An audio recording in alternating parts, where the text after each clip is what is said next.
প্রিয় BA BCom এবং বিএসসির second সেমিস্টারের ছাত্রছাত্রীরা, আজকে আমি যে বিষয় নিয়ে আলোচনা করব সেটি তোমাদের জন্য অত্যন্ত গুরুত্বপূর্ণ। কারণ আজকের আমি এই ভিডিওতে পরিবেশবিদ্যার ক্লাস নোট 3 নিয়ে আলোচনা করব। প্রিভিয়াস ভিডিওগুলোতে আমি ক্লাস নোট 1 এবং 2 তোমাদের গুরুত্বপূর্ণ প্রশ্নের উত্তরগুলো বলে দিয়েছিলাম। তো আজকের এই ভিডিওতে আমি তোমাদের আরেকটি গুরুত্বপূর্ণ প্রশ্ন উত্তর বলে দেবো এবং এর পিডিএফ নোটস তোমাদের কিন্তু গ্রুপ খোলা রয়েছে, সেই গ্রুপে তোমরা জয়েন্ট হও। তোমাদের যত বন্ধু রয়েছে সবাইকে জয়েন করাও, সেই গ্রুপে তোমরা কিন্তু অনেক ভিডিও এবং তোমাদের ক্লাস তোমরা ওখানে পাবে। তোমরা জয়েন্ট হয়ে যাও এবং কোনো জায়গায় তোমাদের কিন্তু পয়সা ইনভেস্ট করে এই সমস্ত সাবজেক্টের কোনো নোটস কেনার দরকার পড়বে না যদি তোমরা পিভি স্টাডি ক্লাস ফলো রাখো।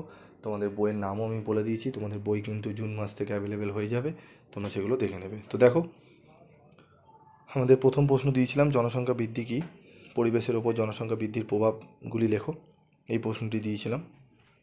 আজকে আমি আলোচনা করব তোমাদের চিপকো আন্দোলন সম্পর্কে টিকা লেখো। তো দেখে নাও, 1970-এর দশকে মূলত 1973 সালের এপ্রিল মাসে উত্তরাখণ্ডের গাড়োয়াল জেলার মণ্ডল গ্রামে গাছ কাটার বিরুদ্ধে একটি স্বতঃস্ফূর্ত আন্দোলন গড়ে ওঠে। এটি চিপকো আন্দোলন নামে পরিচিত। চিপকো কথার অর্থ জড়িয়ে ধরা বা চেপে ধরা। ঠিক আছে, একটু দেখে নাও এর কারণগুলো কী ছিল। কারণগুলো তোমরা একটু দেখে নাও এবং পারলে স্ক্রিনশট তুলে নিতে পারো বা তোমরা গ্রুপে এর পিডিএফ তোমরা পেয়ে যাবে। ঠিক আছে, তোমরা দেখে নাও।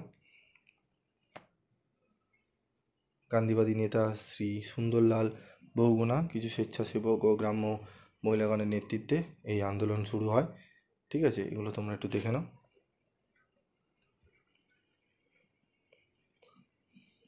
ঠিক আছে, আমি আলোচনা করলাম না, ভিডিওটি লং হয়ে যাবে, তো দেখে নাও তোমরা।